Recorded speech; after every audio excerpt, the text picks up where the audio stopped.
Dirty Sports, episode 920, live on YouTube in 5, 4, 3.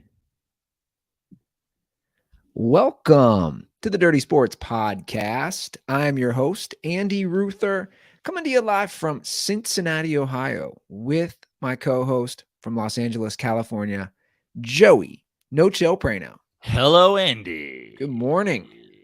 Good morning. You kind of had a little radio voice there. Hello, Andy. We're coming to you live from LA, 1065. I was doing me, doing Tug, doing me. Hello, Andy. Did you golf with Tug recently? It was a couple weeks ago now. Yeah, it's a couple weeks ago now. It was a nightmare round. It's funny. I had not been playing golf in a while, and then I went out a few days. I had just, when I finally gotten off the road, I came back and I was like, I don't really have time to golf, so I'll go play a couple par threes. Just hitting the ball so well. And then I went out with Tug. Disaster. Nightmare round. But that happens, right? Yeah. That's fucking golf, and I hate it. And it makes me want to kill myself. I'm excited for today's show, Andy. I know I've been watching a lot of World Baseball Classic and no March Madness. You've been watching a lot of March Madness and no World Baseball Classic. I think we should just have two separate shows where we talk at the same time and we let people tune their ears into whatever they want. Yeah. So I guess we're just going to have to talk about the NFL. Andy's like, oh, yes. I have nothing for This NFL, was my man. plot. No, I got nothing. Aaron Rodgers has still not been traded to the Jets. So that's your NFL update for the week. Well, I do think that I just Googled that before the show.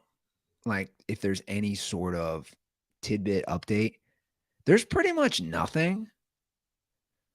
It does make you wonder. He goes on Pat McAfee's show, says he wants to go to the Jets. Yeah. We all forget. I know I do. Like, well, the Packers have to make this happen. What's that trade look like? Is Aaron Rodgers on Pat McAfee a weekly thing even in the offseason, or is it just weekly during the year? Because it would be great if he came on this week and Pat can talk to him for 45 minutes and not ask him why he's not on the Jets still. That'd be great. I mean, I love Pat McAfee, but he's just like, so what's going on? How's your offseason? Yeah, I don't know. I thought it was just during the NFL season, but obviously he was on last week or like special appearances to plug that. But I don't know what that trade looks like because most of the trades have happened. Yeah. So I don't know what compensation. Only there was a way to get answers from the guy. First round? Like, what does that mean? What do the Packers want for that? I have no clue. They're not going to be in a hurry. Well, he basically put them on blast. He put the Packers organization on blast during that interview. I assume that the draft would be. I mean, you've got to know going into the NFL draft what your if you're the Jets, at the very least, right? You've got to know what your quarterback situation is. If you're the Packers, you have a quarterback, I guess, in Jordan Love. That's I assume the plan. But even financially, freeing up so much money if you get rid of Aaron Rodgers. Right? The draft is April 27th. It's in Kansas City this year. Known for home of the underdog, the Kansas City Chiefs. People didn't think they could ever host the draft, Joe. People were saying we'd never host the draft. Analysts were saying it.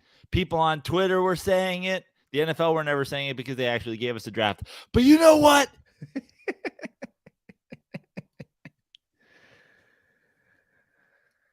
Yeah. I love how the NFL's just made that a thing. Like, again, we're just going to take over towns for 3 days.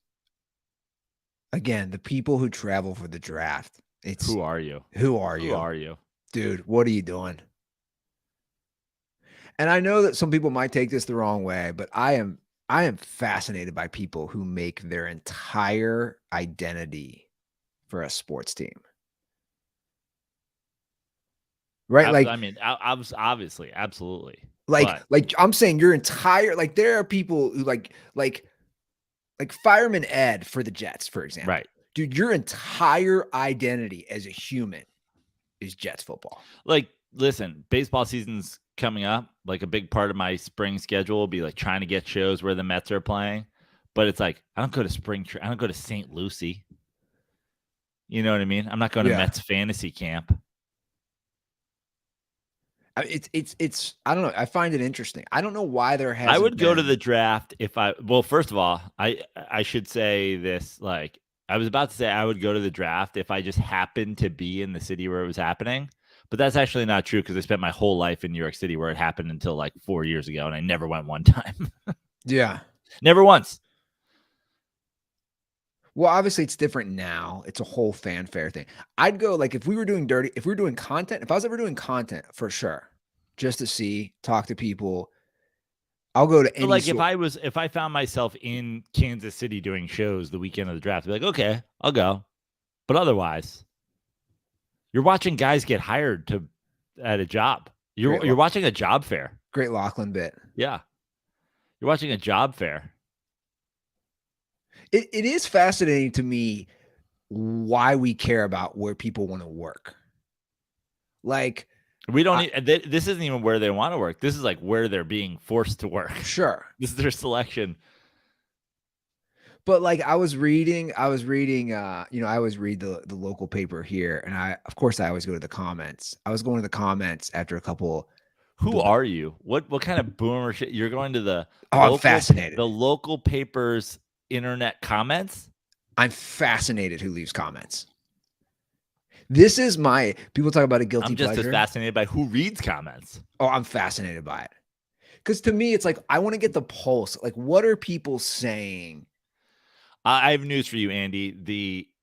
The comments section of the local paper is not the pulse of anything. It's the pulse of a man who's soon to leave this world. If your pulse is strong, I don't think you're commenting on the local paper's news articles. I don't know. I think you're in your last 5 years of life.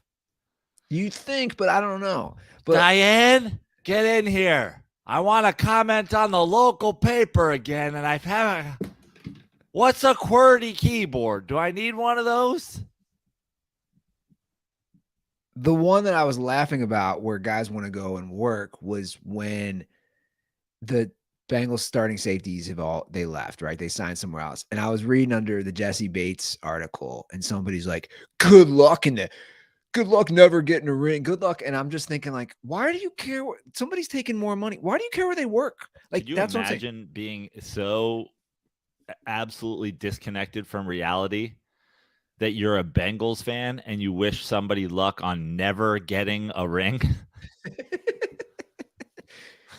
Good luck getting a ring in Atlanta. Good luck in the NFC South. Like, dude, why do you care where somebody wants to work? That's a weird take. You're mad at somebody for taking more money to go to a different city. That's just weird to me. But also, again, it's like there's a lot of places where you could say, like, if you're a Patriots fan, it's like I guess money means more to you than winning. Dude, the Bengals have literally never won. Never. Yeah, same as the never Falcons. Won. No times. 0 times. History of the organization. Never won. Good luck winning, bro. You're in Cincinnati. You should have been like, good luck finding chili and spaghetti in Atlanta, you fucking coward. That's what you should have said. That would have been fitting, right? Yeah. I know, man. I don't know. It's just, but you do see that narrative when guys in all sports, when guys go somewhere else, good luck winning. But you see that, like, again, I don't understand why you care where somebody wants to work or make money. Like, dude, work wherever you want to work. That's fine. But we don't know where Aaron Rodgers is going. No, we don't. Like you can say I'm going to the Jets, but we don't know. I think you're right. It'll play out through the NFL draft. I don't know.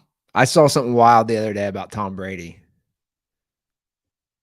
What'd you Actually, see? that wasn't what I saw. It was a turf ball who called, and I was like, "Fuck this! Don't play this call." He's like, "Mark it down. Brady's going to the Niners," and then at Wow. the end, then he was like, "Dude, don't play this. Don't play this. Terrible call."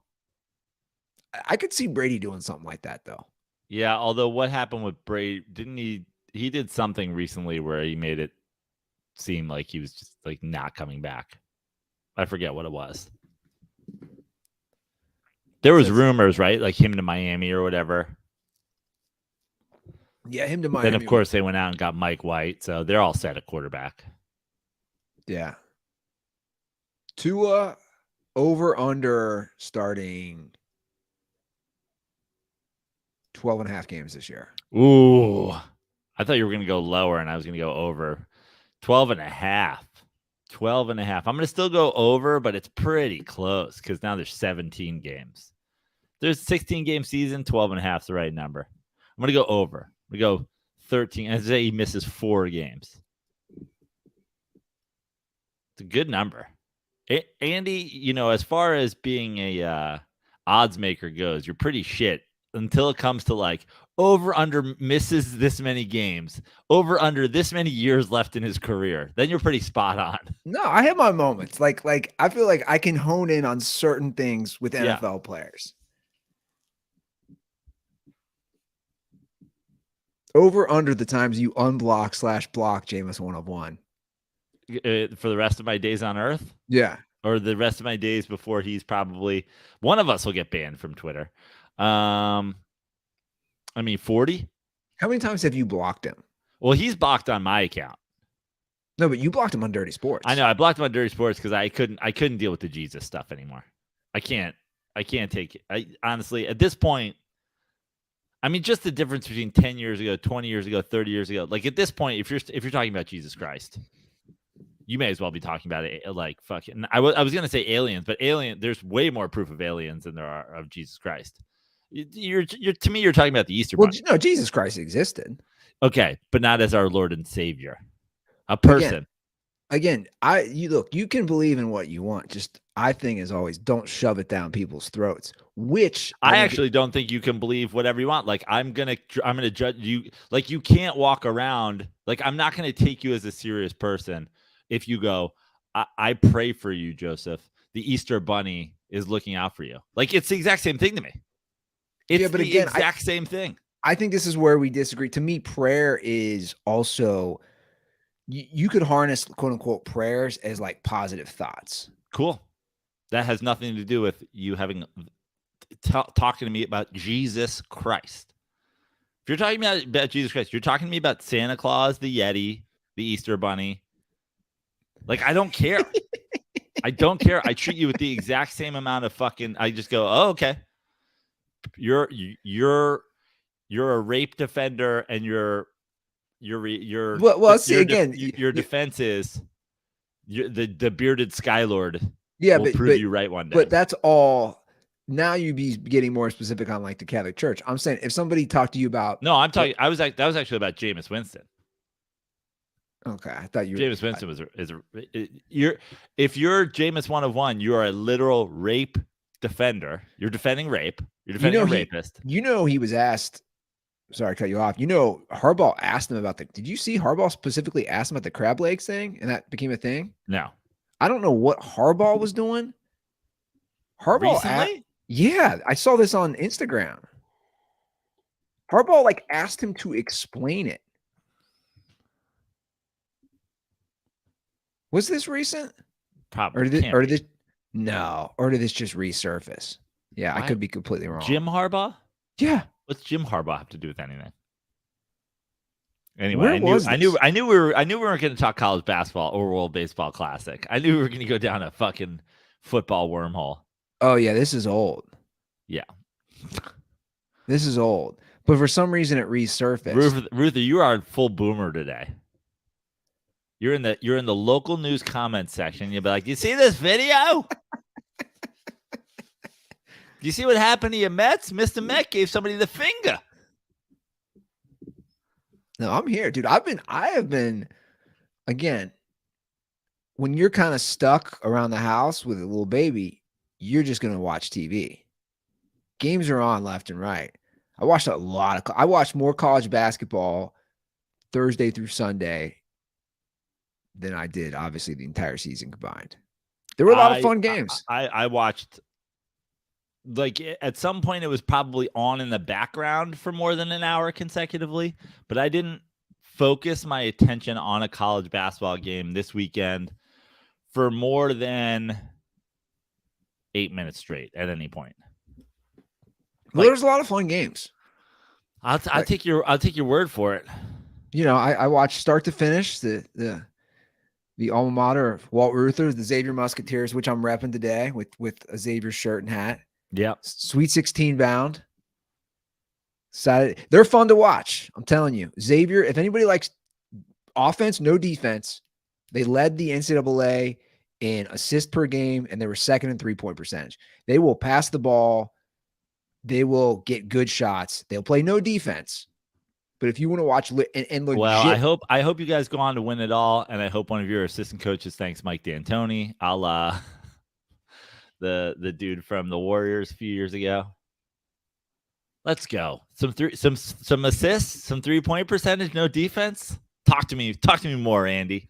Yeah. Who's your best player? Is he going to the NBA? No. Great. They might have one guy on the team that could play in the pros. The best player, he's a transfer, Solye Boom, Boum. He's I forget where he's from, but they got again. They're fun to watch. They play Texas this week. I'll tell you my thing, because I can be conned into watching March Madness every year because I'm such an NBA guy that there's been times like the Zion, RJ Barrett, Cam Reddish Duke team, the Anthony Davis, Kentucky, all those Kentucky teams through the years, all the, basically anytime you go, this guy, these two players, might meet in the Sweet 16. They're the 1 and 2 unanimous overall picks. This guy, I watched these games for minutes, not hours, but minutes. And I was like, where are my NBA guys? And then I took a moment to do it. I was like, okay, maybe I've lost my touch, maybe I can't spot an NBA player anymore.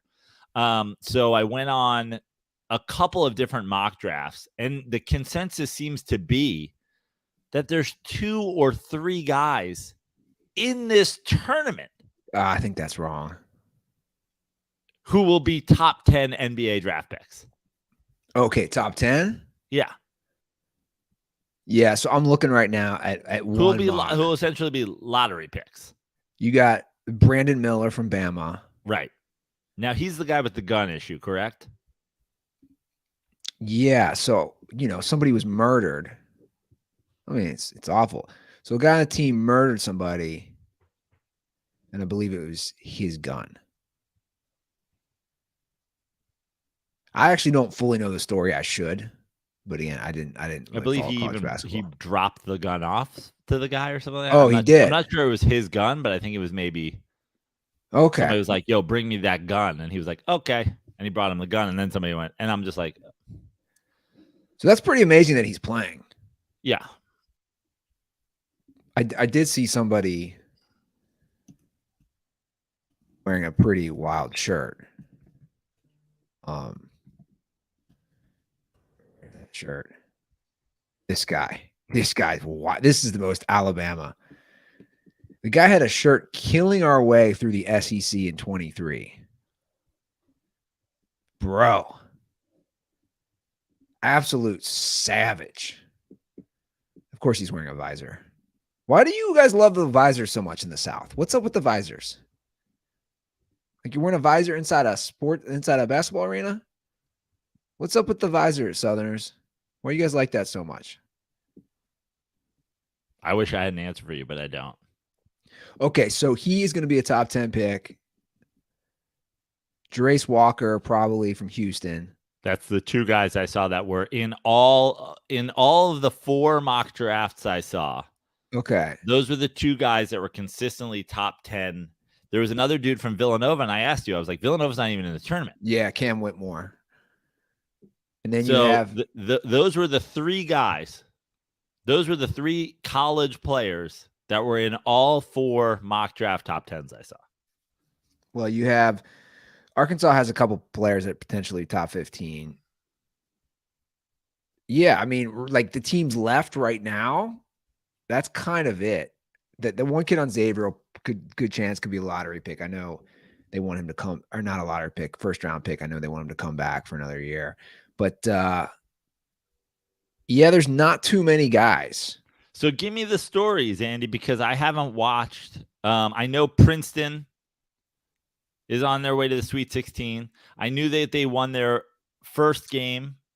I didn't even know that they were about to play. I have a friend who played basketball at Princeton, and here's your Hollywood, Los Angeles, Joe Praino moment of the week. But I was wearing my my friend's Princeton basketball penny that I got years ago. I'm sure you've seen me wear it for volleyball. I was wearing it to go to do some hot yoga. And I was wearing that, and somebody's like, Princeton basketball, huge game today. And I was like, what? What are you talking about? And they're like, huge game today, round 2. I was like, oh, right. Princeton. What? I was like, I totally disconnected that I was even wearing a Princeton basketball jersey. And I was like, oh, yeah. And then they won. I saw that they won. Fairleigh Dickinson lost after upsetting Purdue. Yeah. Yeah. That was a wild game. So Purdue, amazing. I had Purdue in my Final Four. Again, I know nothing about basketball, but I had Purdue in my Final Four, and I think I talked about this last episode, specifically because I was like, don't they blow it like every fucking year? Don't they blow it every year? And I was like, maybe this is the year. Maybe the year that they don't blow it is this year. I was like, they're a 1 seed. Let's go. I'll do them. And they didn't even make it out of the first round. They lost to a 16. That was a wild game. That's happened how many times now? Twice. That's it. Both in the last like 3-4 years, right? 2018, Virginia lost to University of Maryland, Baltimore County. Right. And I was in Vegas for that. That Historically, was pretty wild. never happened before that, and now Correct. has happened in 2018 and 2023. So the movement now is, at least just from, again, I follow it closely enough during the tournament, but that's what's happened now is that the seeds don't mean as much. So like, I believe this is the 4th year that a 15 has beat a 2. You know what I'm saying? Like in the past, those were just, you didn't see it. Yeah. But now it's the 4th year. You know, last year. Yeah, it was a huge deal when CJ McCollum single-handedly beat Duke. I think that was 14-3. Could be wrong. I thought it was 15-2. I could be wrong. Yeah. I could be wrong. But like you're saying, like St. Peter's last year goes the Elite 8. They're a 15 seed. Now you have 15 seed Princeton in the Sweet 16. Like you're seeing that the seeding doesn't really matter as much, I'd argue, just because the parity level is actually probably the best it's ever been. Like, and I feel like, and listen, again, I didn't watch a lot of games, but I specifically didn't watch a lot of games because of the moments I watched it. It really didn't seem to me. And again, college basketball fans can come at me. I'm just going full on eye test here. But in all the 10 minutes of games I watched, and I probably watched 10 minutes of, 10 games or something like that. But no one ever jumped out at me as like, wow, this kid is just, he's playing on a different level. He's going to be, somebody to watch. It seems like the parity comes in. There isn't those teams or at least guys anymore like we've had in the past where it's like Steph Curry will single-handedly carry a team through this many rounds, or, a Duke team or a Kentucky team or whatever, where you have these guys who are just like, well, let's see how long they can ride the back of this guy. Now, I could be wrong. Obviously, you said the dude from Alabama, and they're a 1 seed, and I didn't watch any of their game, but it's like when in the past, I felt like you have 10 or 12 top 15 NBA guys, and you go, ooh, they're sneaky because that guy's so good. And in the NCAA tournament, a guy like that can take you far. Yeah. Kind of like how Melo did, or Anthony Davis, like guys. Or even like, you remember like those Florida teams where it was like, how many of those guys ended up going to the NBA and playing in the NBA for a decade? That's the last back-to-back for the record. Fun fact that I saw, there's only been since the 80 season, or maybe it's even post the UCLA run in the 70s. Only Duke went back-to-back once, and then Florida. Like, back-to-back just doesn't happen. Obviously, Kansas is not going to do it. They lost, so that streak will continue. But yeah, they actually showed that Florida team, and I thought the same thing. And I thought, who would have thought, at least I wouldn't have, that Al Horford would last the longest? Yeah. Between Brewer, Noah, and him. Al Horford lasted the longest. That was a fun team to watch. Yeah. Now, I did get a call. Somebody called me out because I was bitching about the first four. Yeah. So, as tradition, we have a dirtball calling to let me know I was wrong. So he's very.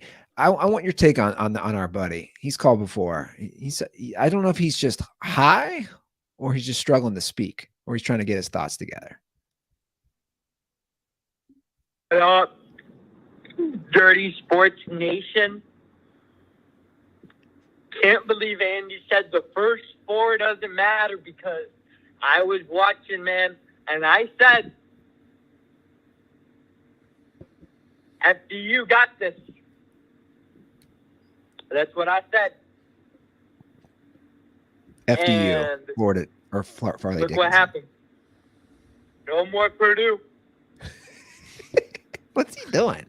Maybe if we had challenged each other to use our brain, then we would have realized that it is not Ball State, the official Dirty Sports School of Indiana.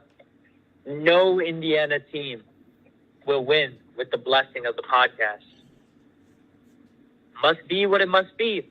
What the fuck is this guy talking about? Must be what it must be. He sounds like a youth pastor. Sounds like he's keeps getting injected with the word of the Lord in spurts. Must be what it must be. You know what's funny? So he's young, obviously. Dude, but that's like a reference 7, that's like 7, 8 years ago. Bro, were you listening to this show?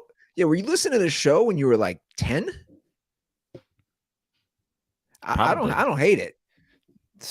Question your parents, some oversight there, but I mean, he's doing a Ball State. Ball State, that whole thing started in 2015.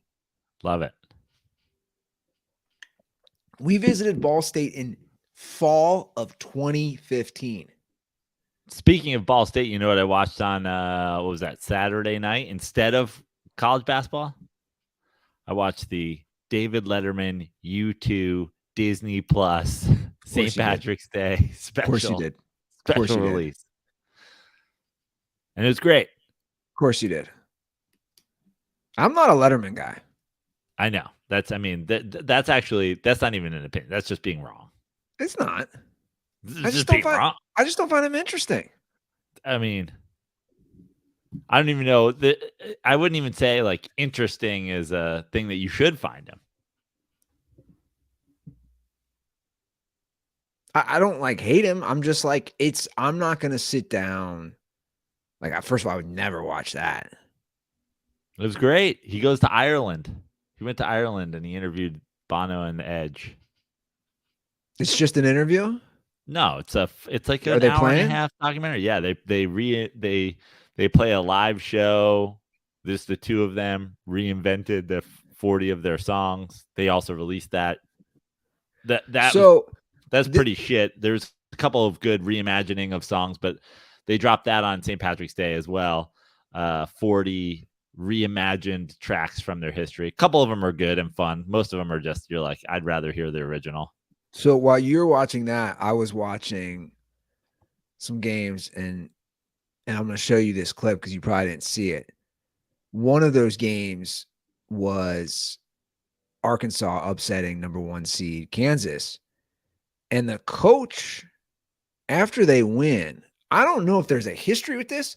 He stands up on the table, like, I don't know if it's the scores table, in front of the Arkansas fans and takes his shirt off. It's really weird. Let me show you this. Like, what is he doing?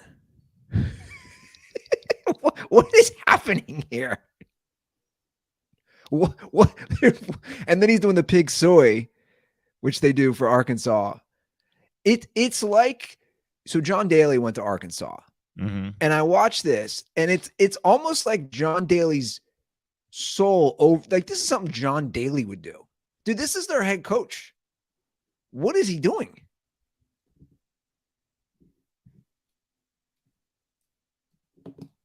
Yeah, it's weird. Don't you think this is kind of odd? I mean, good for. I mean, if they like it, like, I don't really care. Like, oh, I don't care. Yeah, it's a weird thing. But you know what? But here's the majority of the people in that section that are cheering. I'll just say this: those are the Arkansas people. They're the kind of people that probably freaked out when Brandi Chastain took off her shirt. The kind of people that would freak out if, like, LeBron James jumped up on a thing and took off his shirt. But they're like, it's great. It's great. We love it. It's our guy. It's our little white guy. We love him. Brandi Chastain does. They're like, you're sexualizing our children. Put your shirt on. My kid got a boner. I've been down there. I've actually partied. I've partied down in Fayetteville, Arkansas. I went to a Arkansas football game. I partied down there. It's actually a lot of fun. But yeah, they were definitely eating it up, and I don't know. I just, like, when it happened, my girlfriend and I were watching the game, and she goes, she's like, I think she's like feeding the baby. And then she looks up, she's like, is that coach taking his shirt off? And I think it was the coach. I go, that's not the coach. Meanwhile, your coach should be the one taking his shirt off. He's soaking wet all the time. Oh, Sean Miller? Yeah. I think he doesn't wear a suit anymore. So I think he hides it. Speaking of shirt guy now. What's up? Is he just polo shirt guy now? Oh yeah, they're on the tracksuits now. Yeah. Speaking of Letterman, Sean Miller. You probably don't know this. They showed. By the way, is that the greatest thing that ever came out of the bubble? That was all bubble basketball. Oh, all of it. The NBA went to the bubble. They were like, you don't have to wear a suit in the bubble. Everybody put on fucking quarter zips, tracksuits, whatever. And now no one wears a suit on the sideline anymore. No one. Love it. If you wear a suit, you stand out. Like, if you're a college coach wearing a suit, you stand out. But what I was going to say is Miller made his, like, big splash when he was a kid on Johnny Carson. Did you know this? Mm-mm. They were showing that clip yesterday. So, like, Sean Miller was like a stud dribbler. Like, he was a pretty good player at Pitt in the late 80s, early 90s. Like, their starting point guard, right? And he was on Carson when he was like 10 or 11, like dribbling the ball, spinning it, doing all these things. Like, he sat down with Carson.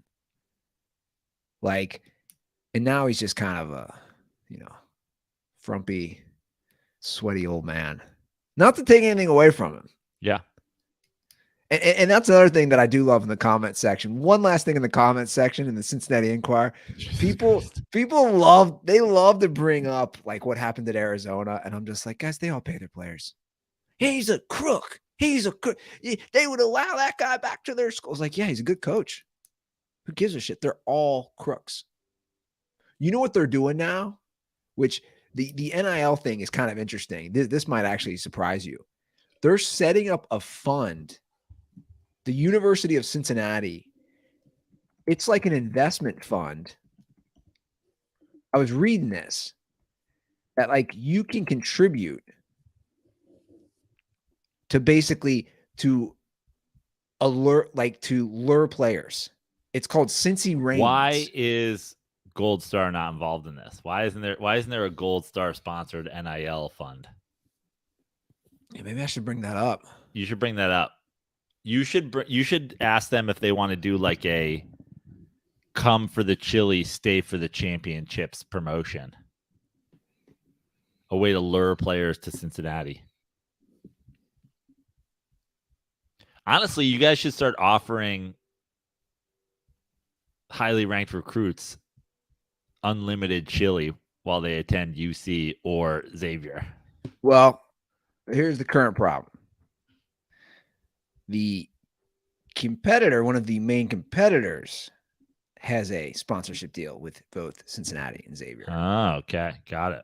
So until that sponsorship ends, Gold Star really doesn't have much wiggle room. Right. So Gold Star just got to focus on Cincinnati Bengals. And so you're gonna let Bates leave without throwing the offer of unlimited chili at him? This is why these players is good luck in Atlanta. Good luck winning championships in Atlanta. Gold Star offered you free chili. You still took the money, you selfish bastards. Hey, you know what else Gold Star has, which we're actually going to get started on? The Florence Y'alls. Okay. That's the fun one, the independent baseball league one, who I would like to get a player on. They're an independent team? Yeah. Okay. Tons of fun. They play the Savannah Bananas this year. Great. Not here, but they play them in Savannah. But yeah, they anything goes with them. Dude, independent baseball is wild.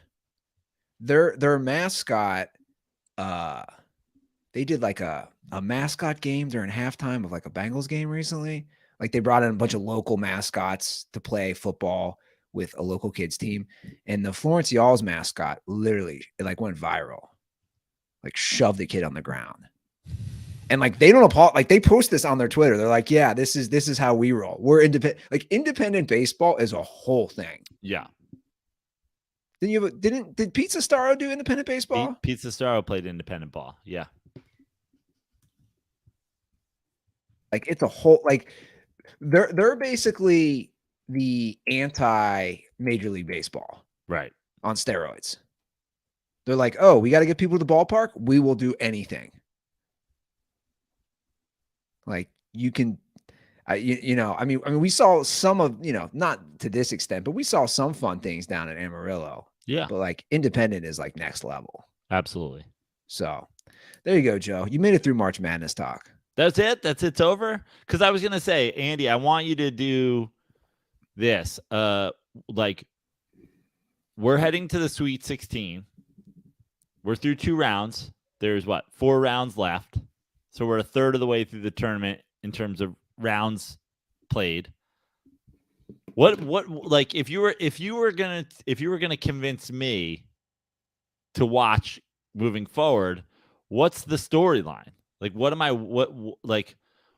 is interesting about this? Like to me, if I was gonna make this argument for somebody, right? Again, I know nothing about college basketball, but I wouldn't say like, oh, Princeton, right? Because Princeton's not gonna make it many more rounds, right? We're not like Princeton's not playing in the Final Four. Like, what is the storyline? You've got to convince me to watch the rest of the March Madness. What am I watching? Well, I think the storyline. Well, we've obviously talked about parity, and like if you look at the conferences, I think Big East has 3 teams left. I think Big 12 might have 3. Big 10 might have like it's very. There's no conference dominating. I'd say that. Well, the Bama storyline is fascinating to me. They're good, and there was a murder, right? Like they're like to me, that's a whole storyline. You have legit players. Somebody was murdered, and they're the number 1 seed. Listen. At this point, I'm rooting for them just because it'll pun intended trigger Clay Travis.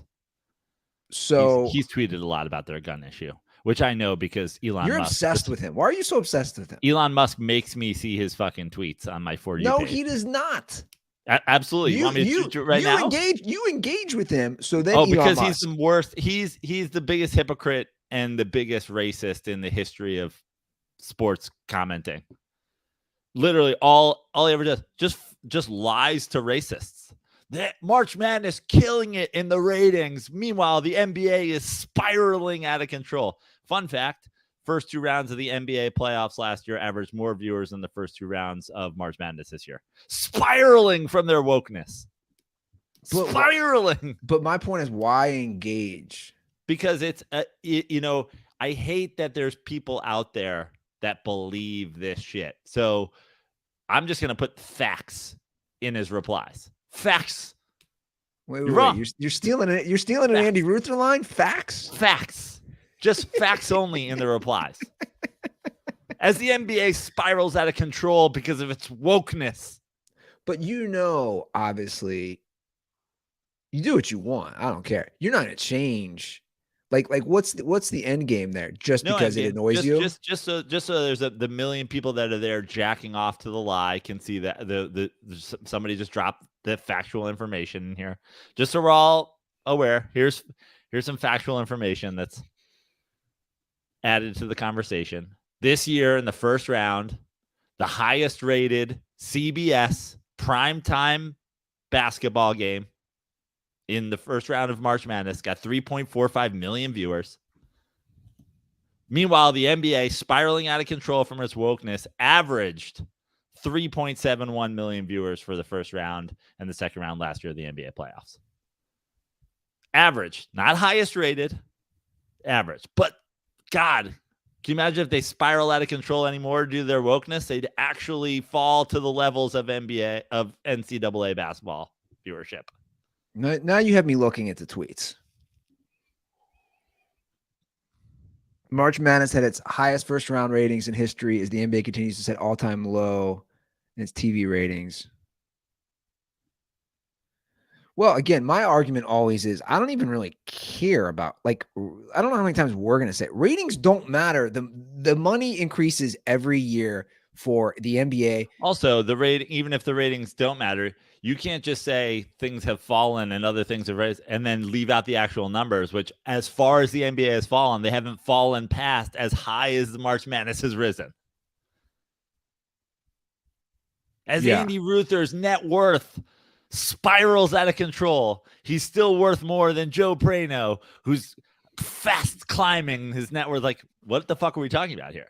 In the end, you're worth more money than me? That's... Well, yeah, he obviously does not list...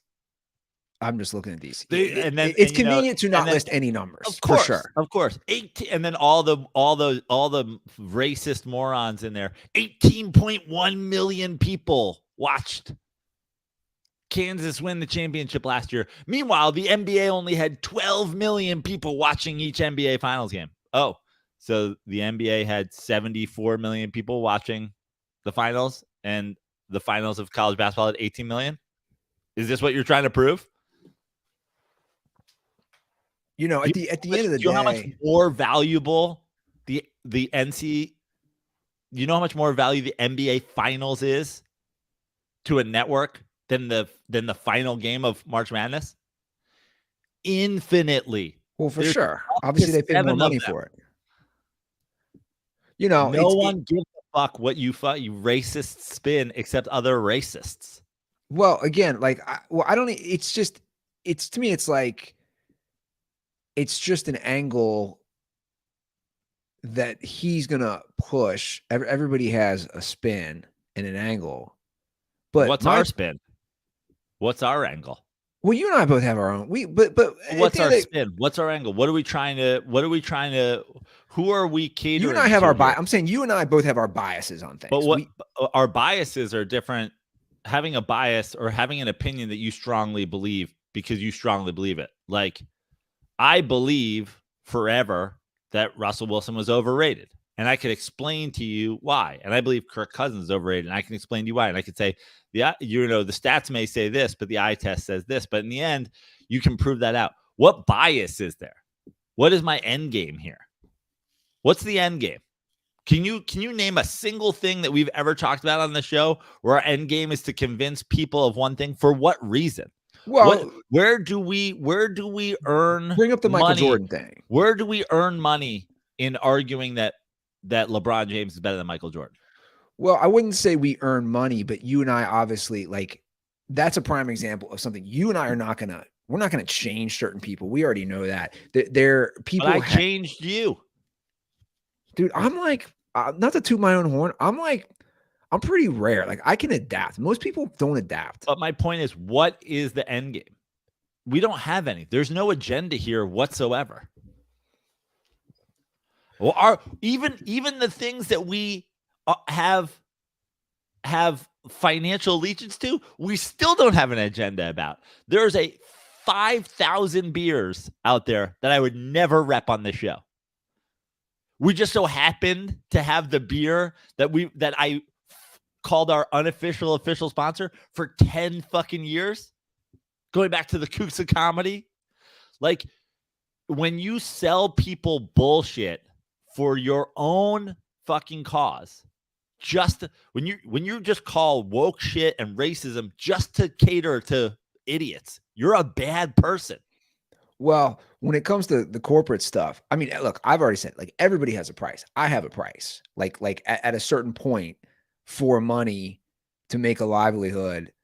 Now, obviously, we definitely are particular about what we want to promote, who we want to work with. That's the truth. We're very particular. I'm particular. You're particular. I'm not just going to promote something if I haven't tried it, if I don't like it. But everybody has a price. But obviously, his whole platform is catering to one group of people, doubling down, tripling down. He's also into politics. So, like, well, he's not into politics. He's into politics because he saw that there was money in it. Well, of course. I mean, he hosts a political show. But to lie to people is wrong. But the NBA spiraling because of its wokeness. Has anybody stopped watching the NBA because of its fucking wokeness? Well, there probably are people who 8 of them might have stopped watching, but the problem is, Joe, to answer the question, like, the general problem is with quote unquote media, whether it's sports media or just traditional media, it's all about money, right? Like, people find their angle. And once you go down that, you can't get out of it. Like, you can't get out of it. Once you go down a political thing, or if you're going to go down the, hey, this is because it's woke, this is why the rating, like, once you go down that, you can't get out of it. But, like, we talked about, we talk about a lot of sports media things at this point. And I took totally in fun.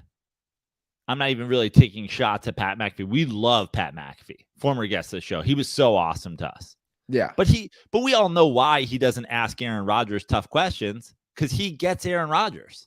No one else. If he asked him his tough questions, then he wouldn't get Aaron Rodgers. Aaron Rodgers isn't going to come on every week to be grilled. And we still get more access to Aaron Rodgers than we would ever get before. Yeah, so it doesn't because bother of Pat McAfee. So, yeah, it doesn't bother me either. Now, there's some portion of that where you're like, dude, you're going to have him on for 45 minutes and not ask him if he's playing for the Jets, and eventually he has to come out. But, like, in the end, there's good reason behind it. If he held him over the fire every time he came on, he wouldn't come on. And we get way more Aaron Rodgers than we would have otherwise. Yeah, and to be fair, I don't disagree with you. And also, to be fair, if Aaron Rodgers said the same thing to us, hey, guys, let's keep it light, I'm not turning down a weekly appearance by Aaron Rodgers. Of course. That's my point. But there's no agenda. He's not protecting Aaron Rodgers. He's protecting the fact that he gets this guest on. No, and it for gets sure. Huge ratings. But I don't even think it's fair. Yeah, exactly. Those are apples to oranges. Like a Pat McAfee to a Clay Travis are apples to oranges. It's It's the same way. Like a Skip Bayless, or Skip Bayless has his shtick. Or Jalen Rose having the interview the other day with John Morant. It's softballs. Yeah, but of course it's softballs. I mean, he opened the interview by throwing him, hey, I've been to that strip club. Like, I'm down with you. Yeah. It's literally how he opened it. Like, hey, I've been to that strip club. But if he had opened it with 52% of Americans have guns, is there really a reason that should you even feel bad? I mean, it's your 2A right to have a gun. Why are you even here? Why are you even suspended? Then you're just going, oh, well, you have an agenda. But don't you agree, though? Like, when I say everybody has an agenda, like, we all have. What's our agenda on this show? We have no agenda. I would say we all have opinions could be construed as an agenda. right? I disagree with that. Like you and I are about to talk about Michael Jordan right now. Yeah. Because he wants to sell his majority stake. You and I have strong opinions that we both seem to agree on at this point. Yeah, but we earn nothing by if we promote LeBron James as the GOAT and we shit on Michael Jordan, whatever. I would actually say it's a dismantling of an agenda that has been pushed on sports fans for the last 30 years for the sole purpose of selling Michael Jordan shoes and selling Michael Jordan products and selling Michael Jordan whatever. That's actually a great example of the reverse, which is like, I don't give a shit that you guys have all been, hit with propaganda nonstop about Michael Jordan. I'm going to tell you the truth about Michael Jordan, because we don't have a Nike sponsorship on this show. No. We don't have a Jordan brand sponsorship. We're not sponsored by Hanes or Gatorade or whatever. If we were, they might just be like, listen, you're not allowed to shit on Michael Jordan anymore. And I'd be like, well, you came to the wrong show. Yeah. Right? That's that's the complete opposite of having an agenda.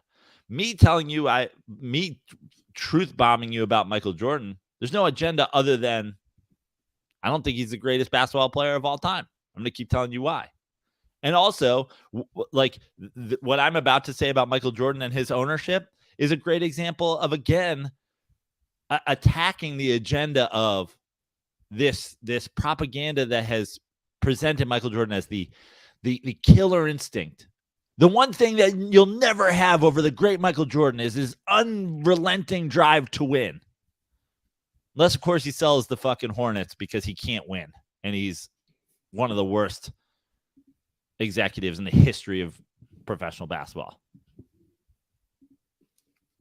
Yeah, so Jordan is right now in serious talks to sell his majority stake that he has in the Hornets. Now he's had that since when? When he took over the majority stake, he paid $275 million in 2010. So this would end a 13-year run as the owner. And I'll tell you what, they have stunk. And he's been in there since, I think, 2006 even as an owner, as a minority owner. He slowly and surely got more and more shares. So 2006 to 2023, 17 years. I'm going to make this. So this is going to be my first claim on this. Okay. I believe that if you go through, there's a great Twitter thread about LeBron James, how he's positioned himself he wants an NBA franchise in Las Vegas. Correct. And a lot of his business decisions have been to partner with the Man United people and all that stuff so that he may one day be an owner. I predict, this is my prediction, LeBron James will one day be an owner of an NBA franchise in Las Vegas. And I will make this claim. Unlike the unrelenting killer instinct of Michael Jordan, within the first 17 years of LeBron James ownership in Las Vegas, they will win a championship. Well, I'll take it one step further. Just win a first-round game. Since Michael Jordan has been involved as a partial owner or majority owner of the Bobcats/Hornets, they've never won a round of the NBA playoffs. That's incredible. They've never won a round or a game. They've never won a round of the NBA playoffs. Wow.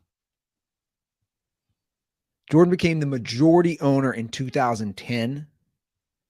They've only been to the playoffs twice since then. If you want to go back to when he was a minority owner, they've made the playoffs since 2006 3 times.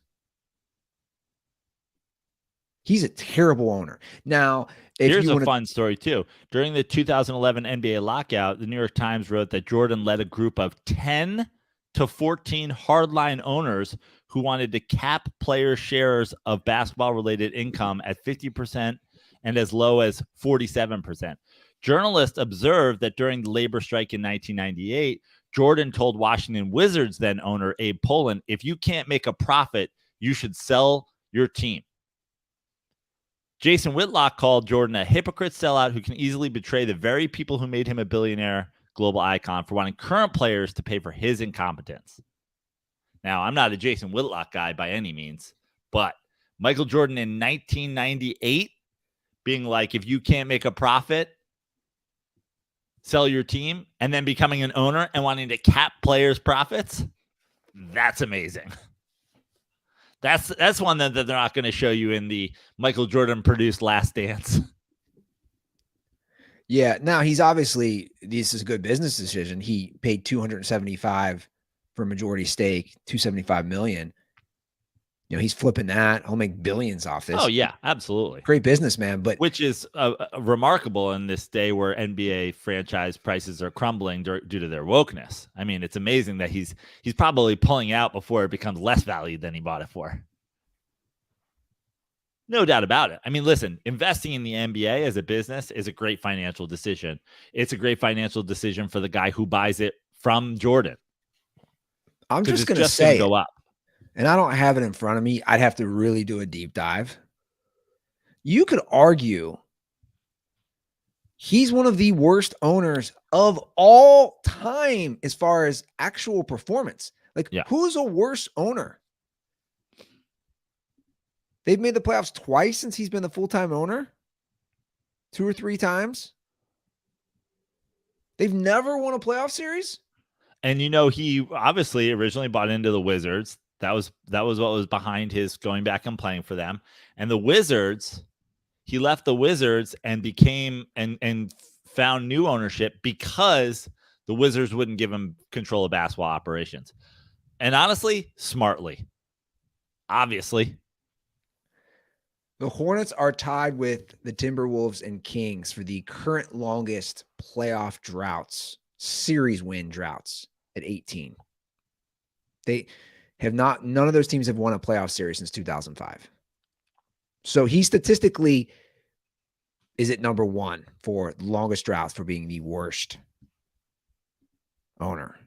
I'm just amazed that he hasn't been able to win and he's giving up without winning. Has he considered bringing on Scottie Pippen as vice president just to see if that would work? It worked last time. Last time. Couldn't get out of the first round without Pippen. I mean, one last year, bring on Pippen as your vice president. See if he can get you out of the first round. What's Dennis Rodman's role? What position can he get with the Bob? Or, yeah, I keep wanting to call them they're the Bobcats. I'm sorry, they're the Bobcats. You had him on the rundown as the Bobcats. You know what the Bobcats to me? I'm like, I haven't watched any college basketball this thing, but Andy Ruther still thinks they're called the Bobcats. You know why they're the Bobcats to me? Because they've been so bad. I just picture them as the Bobcats. When I think the Hornets, I think of Larry Johnson and Muggsy Bogues and Alonzo Mourning, like teams that were fun. That's the Thunder now. That team became the Thunder. True. I'm just saying they're the Bobcats to me. I mean, in soul, they are the Bobcats.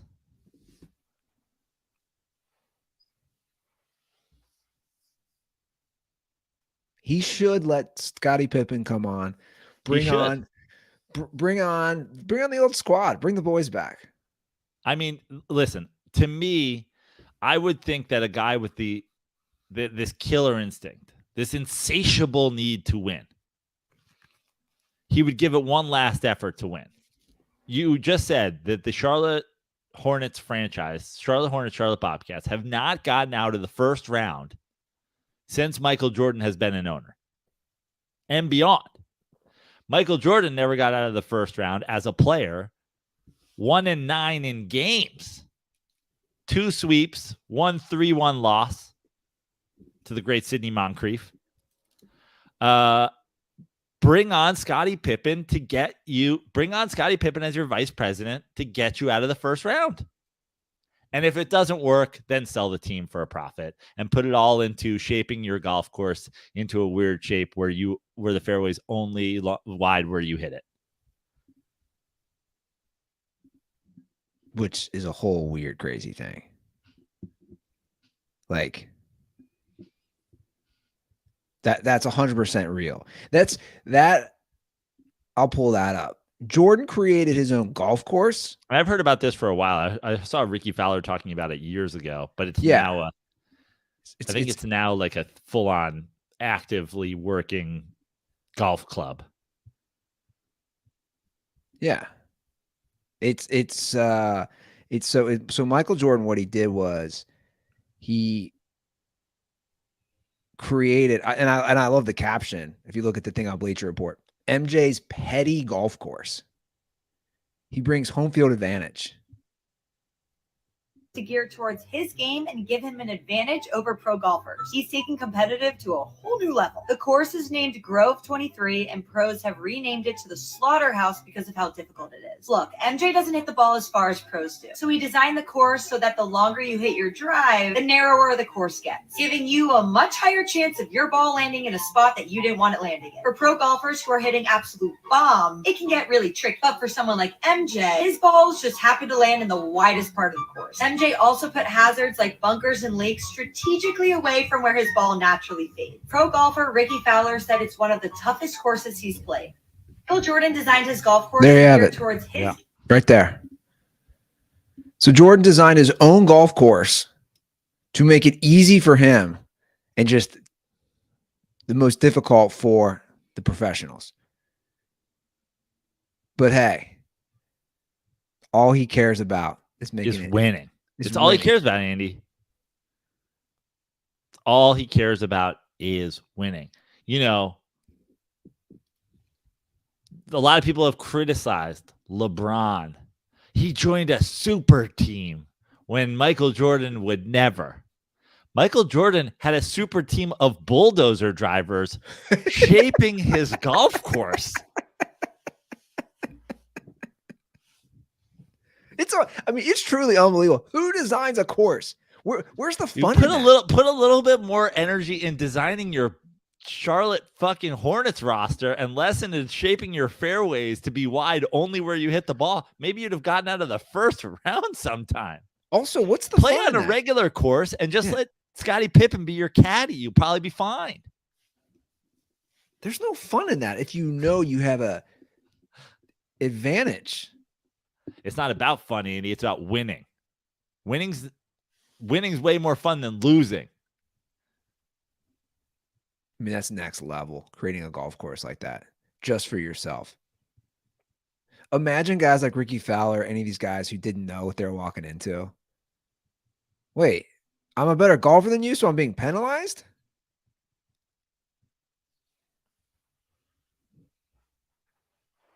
Take me through what a diehard Jordan fan says when they see this. Oh, I just did. Yeah, he has the money and the drive and the intelligence to create a specific situation where he wins. The ultimate winner. He's the ultimate winner. He'll do whatever it takes, Andy. He will literally move Earth to win. We should all have that kind of winning attitude. We should all have that killer instinct.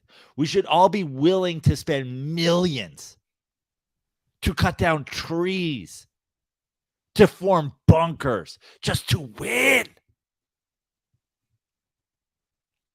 They say God moved heaven and earth. Michael Jordan literally moved heaven and earth. He moved earth with bulldozers, and he created an atmospheric pressure system with fans and humidifiers so that the heaven and earth around his golf course were literally moved in his favor. He is God.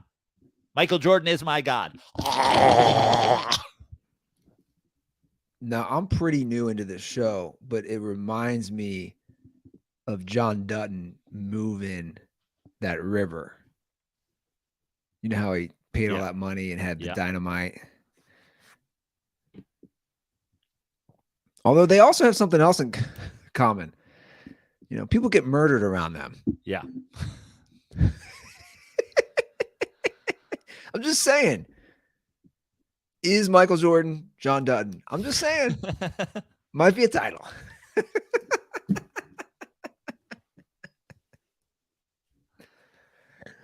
Oh man. Pretty lame. Pretty lame, Jordan. That's real lame, man. It's like if I had an advantage in my little It's papa amazing shop. that the only thing he ever quit on besides basketball twice is owning being an NBA owner. Like the only thing Michael Jordan can't overcome is his own basketball incompetence. He's like, that's it. You know what? I can't handle myself anymore. I'm literally the worst exec. I'm just going to take my money and run. I don't even, does he even show up to games? I don't know. I honestly, how involved is he? With all his money and all his influence, how is John Paxson not the GM? How is Steve Kerr not the head coach? How is Scottie Pippen not his vice president? Because they hate how him. Is Phil They do. Yeah. They all hate him. Yeah. They read a book, read an interview. They all hate Jordan. The guy's a dick. But all those guys have like Kerr is one of the most successful head coaches in the NBA. Yeah. I mean, he did a documentary that filmed his entire team and he made it all by himself. Is it? I mean, there's got to be, if you're a Jordan truther like I am, not a hater, I hate him, but if you're a truther like I am, there's got to be some, for those guys who are out there like me, it's got to feel nice that the guy who Michael Jordan punched in the face is one of the winningest coaches in NBA history. And meanwhile, the guy who will never be stopped and never be beaten is selling his franchise because he's like, before we continue to fail too long and I actually start losing some money where it's at its peak value, I'm going to sell this. Killer instinct. Yeah. No surprise there. Definitely, arguably one of the worst owners in NBA history. I mean, he's not Donald Sterling. You know, he hasn't gone 29 years without winning the playoffs. But if he kept owning, you know, he's almost halfway there. The Clippers, by the way, have an NBA record, not an NBA record, but like current NBA best seasons over 500 in a row. They're thriving right now. So, you know, maybe it's what the Hornets or the Charlotte franchise needs is to get rid of their incompetent owner and replace him with somebody who knows what they're doing and turn the franchise. So many, like in the NBA, so many opportunities to turn the franchise. They've never drafted the guy in all the years they're there. Never drafted the guy. All of those terrible records, they've never gotten the opportunity under Michael Jordan to draft the guy who's just a sure thing.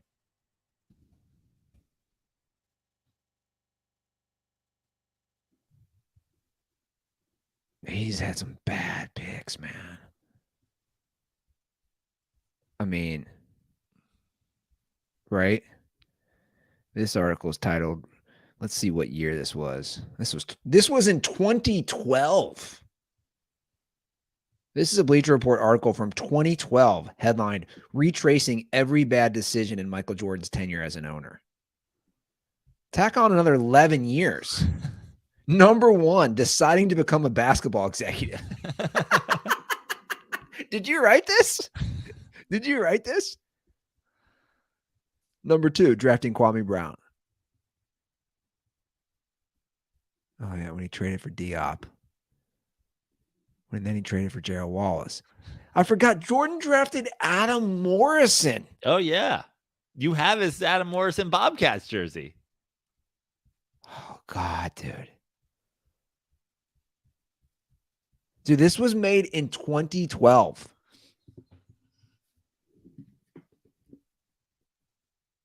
How did he draft Adam Morrison? What did he think? Did he think dude, remember when people thought he was going to be the next Larry Bird? Remember how sunburned he was at the Gonzaga basketball game like a couple years ago? Is Gonzaga in the tournament still? They are. I root so hard against them. I just root so hard against them. I haven't looked at Joe Schiavelli's Twitter in a while. Can we pull up Joe Chiavelli's Twitter? I love Shaboring. No, you gotta. We got to. I want to see if I need to know two things. Has he tweeted about the refs during this March Madness yet? And did he retweet the Clay Travis article about the woke NBA? That's the two things I need to know. Before we do that, I just want you to see. Oh, this isn't it. Oops. I'm just showing our Twitter feed. I don't want to do that. Sorry, I was trying to pull up Adam Morrison. What do you want me to look at? I want you to look at Joe Chiavelli's Twitter feed. Has he complained about the refs openly or in replies during this NCAA tournament? He loves complaining about the refs. It's like his go-to. And also, did he like or retweet the woke NBA Clay Travis piece from this morning? Oh, he's definitely rolling in with the Gonzaga tweets. It's all Gonzaga. He's retweeting death, taxes, Gonzaga to the Sweet 16. It's all Gonzaga. That's all I'm seeing. Bro, he is deep with the Gonzaga stuff. Any positive Gonzaga thing, he's tweeting. Oh, yep, he did do one. On the refs? Death, taxes, and Chiavelli tweeting about the refs. 3 hours ago. 3 hours ago. 3 hours ago, a clip from last night's game against TCU. He has a clip about a ref missing a call. And he just writes, "How did they miss this?"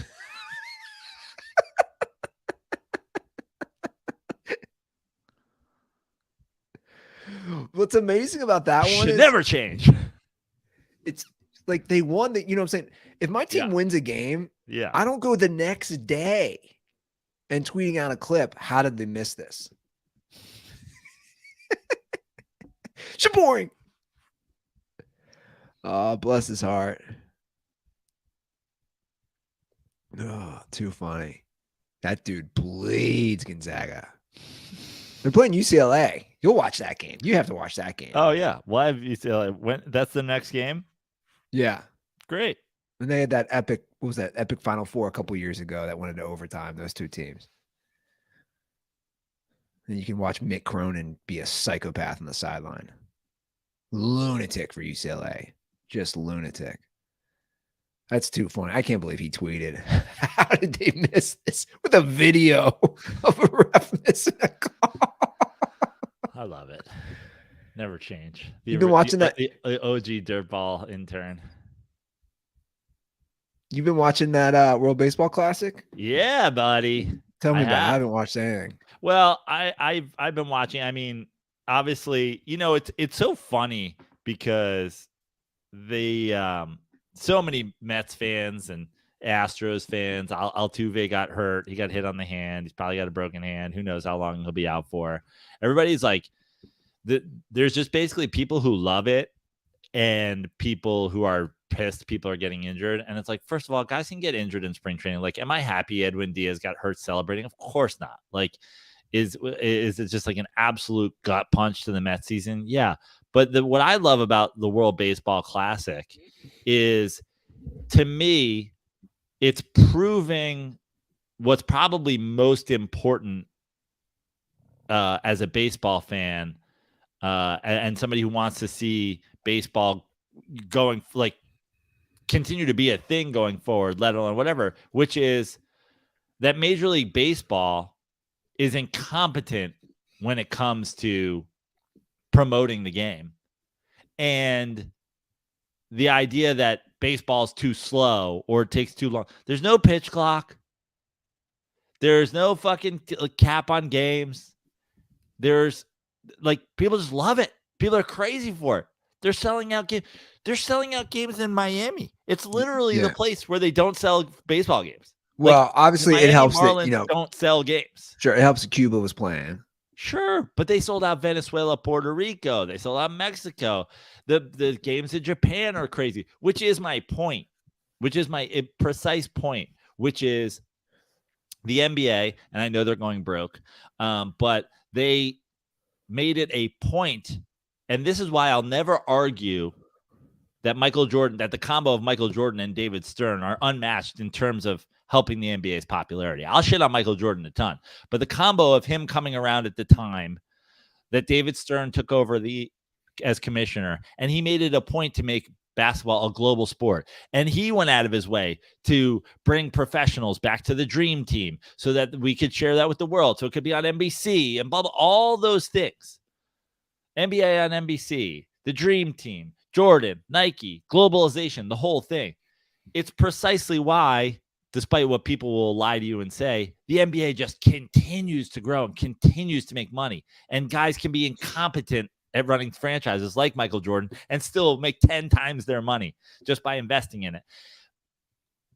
Asia is crazy for baseball. Latin America is crazy for baseball. Yeah. There's diehard baseball fans here in the United States watching every pitch of the World Baseball Classic. The United States is in the semifinals. People love it. And instead of doing all the things, think about in hockey that they went to World versus USA, Canada for All-Star games. Think about how in the NBA we're drafting in the All-Star game now.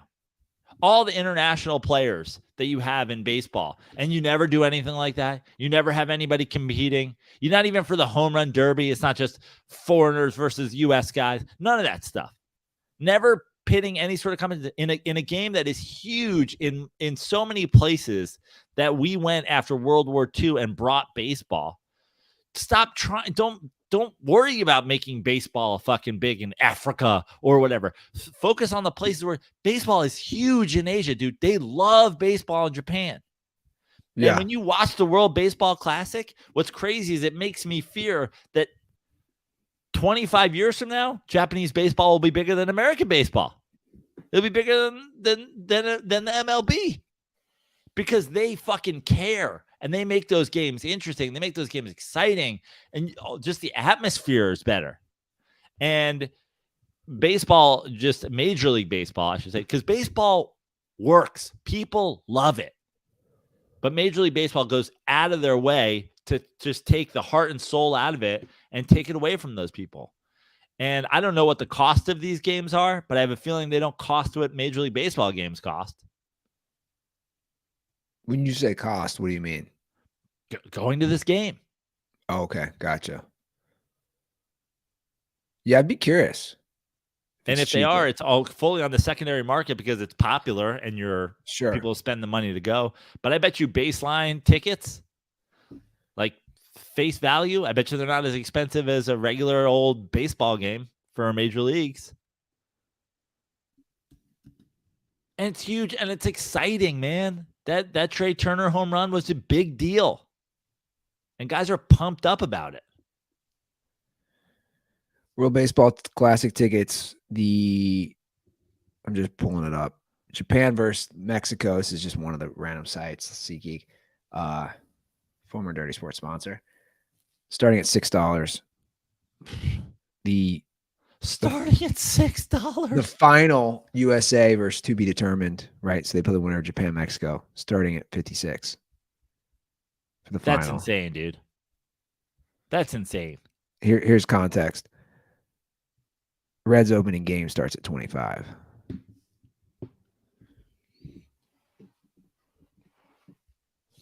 Yeah, it is insane. Well, and do you see what it does? Like, you can argue all you want, the value, right? If you're an owner of a Major League Baseball team, you can absolutely make the argument, listen, if we price our tickets at this much, we will sell 53% of our tickets for a game on average. And we will make more money than if we priced them at this much and we sold them all. Okay, but when you watch the World Baseball Classic and you see the excitement there, it makes you want to go. It doesn't make you want to go to a baseball game when no one's there. Yeah. It's not all like I always say, you can justify it financially, but actually if you have a long view, of even if we make less money in the short term, but you make people feel like they're missing out by not being there. Sure. That's just what I love about the World Baseball Classic. Obviously, the baseball is really great.